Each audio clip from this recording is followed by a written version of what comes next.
네, 안녕하세요. 저는 이번에 음식으로 세계사 배워볼까? 음식으로 본 세계 문화사를 이제 강의를 맡게 될 학부생 김효진이라고 합니다. 저희 이번에 제가 강의할 이제 음식으로 본 세계 문화사는 되게 가벼운 주제로 갈까요?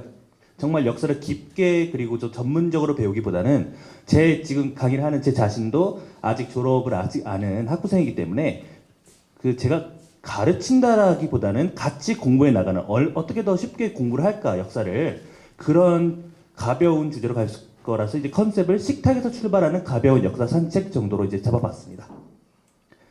우리가 역사를 공부한다는 게 굉장히 어려워요. 복잡하고 이게 맞는 건지도 모르겠는데 학교에서는 또 공부를 위한 역사가 있고 우리가 배우고 싶은 역사 그런 게 다 따로따로 있잖아요. 예를 들어 나는 뭐 문화사를 배우고 싶은데 저희 교과서에는 그런 것보다 이제 몇 년도에서 어떤 순서를 어떻게 해라 이런 시험을 보기 위한 역사를 주로 배우죠. 그래서 이런 것이 굉장히 힘든데 예를 들어 신라 고구려 백제 고구려 백제 신라 백제 고구려 신라 이게 막 섞여 있어요. 이게 건국이 언제 먼저 누가 먼저 했느냐 전성기가 누가 먼저 왔느냐 이거 굉장히 머리 아프죠.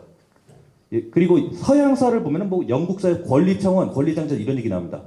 둘 다 권리인데 뭐가 뭔지 몰라요. 시험 볼 때 이것 헷갈릴 수 있어요. 창원하고 장전 차이잖아요. 근데 또 밀레노 침략 뭐 313년, 강화도 조약은 뭐 1876년, 포츠담 선언 1945년 이 연도 외우는 것도 정말 힘듭니다. 되게 나쁜 선생님들은 이 연도를 살짝 바꿔가지고 학생들 고난에 빠뜨리기도 하잖아요. 그래서 이제 역사를 공부하는 게 굉장히 힘들고 대부분의 이제 저희 또래 이제 청년이나 학생들이 이 연도, 순서, 정작 역사라는 그 알맹이가 아니고 이런 난관 때문에 역사를 포기하는 경우가 굉장히 많습니다. 그래서 우리가 고민해야 될 것은 역사는 어떻게 배워야 쉬울까 이것에 대해서 좀 고민을 해보려고 합니다. 역사란 무엇인가 이 에드워드 헬리카가 쓴 이게 뭐 영화 변호인에도 나와서 굉장히 유명해졌다고 하고 저희는 뭐 그 전공자들은 매번 무조건 배우는 책이거든요. 근데 이거 읽어보시면 되게 재미없어요. 전공자 아니면 읽을 필요 솔직히 없다고 저는 생각을 해요. 굉장히 복잡하고 어렵거든요. 근데 꼭 이렇게 역사를 책으로만 배워야 될까?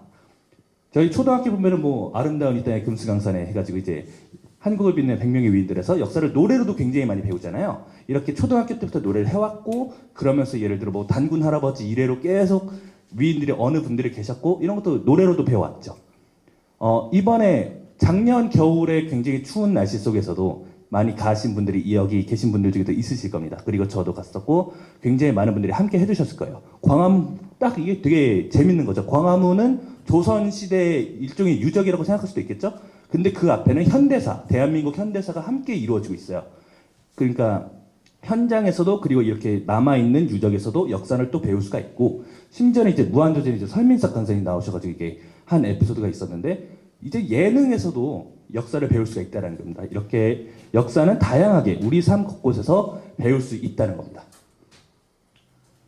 저는 부대찌개 굉장히 좋아합니다. 점심에 이제 부대찌개집 들어가면은 김가루랑 해가지고 비벼 먹으면 그 한 끼가 든든하고 저녁에는 친구들하고 소주 한 잔 이렇게 딱 하면서 그런 부대찌개가 굉장히 좋아요. 근데 뜬금없이 왜 부대찌개를 꺼내놨냐? 부대찌개에서 제가 개인적으로 저는 집에서 먹을 때는 그 분홍 소시지를 좋아하는데 이제 또 안 넣어주잖아요. 근데 그 식당에서 제일 맛있게 먹는 건 스팸인데 이 스팸 가지고도 우리가 역사를 부대찌개에서 또 스팸이 어떻게 역사로 이어지는지를 볼 수가 있다는 거예요. 미국에서 이제 호mel사에서 이제 스팸이라는 게 만들어지고 그 다음에 전 세계를 뒤흔드는 1939년 이제 아돌프 히틀러가 세계 2차 대전을 일으킵니다. 그 사이에서 미국은 이제 반사이익을 얻다가 굉장한 그 대량 시스템을 가지고 물자를 만드는데 그걸 유럽으로 굉장히 많이 지원을 하죠. 러시아, 아니 그 당시는 소련, 영국 등등의 굉장히 많은 물자를 주는데 우리 한반도에서 일어난 굉장히 큰 비극입니다. 그 6.25 전쟁에서도 이렇게 미군들이 들어오면서 그 물자가 다 같이 들어옵니다.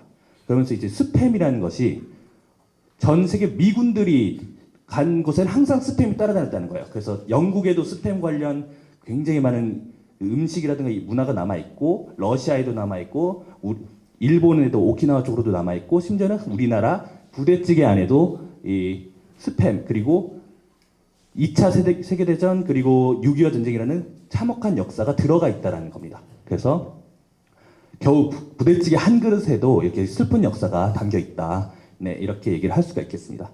그래서 저희는 이처럼 되게 가벼운 주제로 갈 생각이에요. 물론 가볍다고 하면 가볍고 무겁다고 하면 또 무거운데, 그래서 본 강의에서는 제 첫 번째 강의에서는 이제 밀과 쌀 그리고 돼지와 소로 무엇을 배울 것이고, 그리고 제 2강 세 개의 술로 어떤 역사를 또 배워볼 것이고, 그리고 세 번째 마늘과 카레로 어떤 역사를 또 배워볼 것이고, 마지막으로 감자와 커피로도 역사를 배워볼 겁니다. 근데 왜 알려주면 되지 이렇게 물음표로 다 처리했느냐, 알고 싶으신 분은 신청을 하시면 됩니다. 그래서 들으시면 됩니다.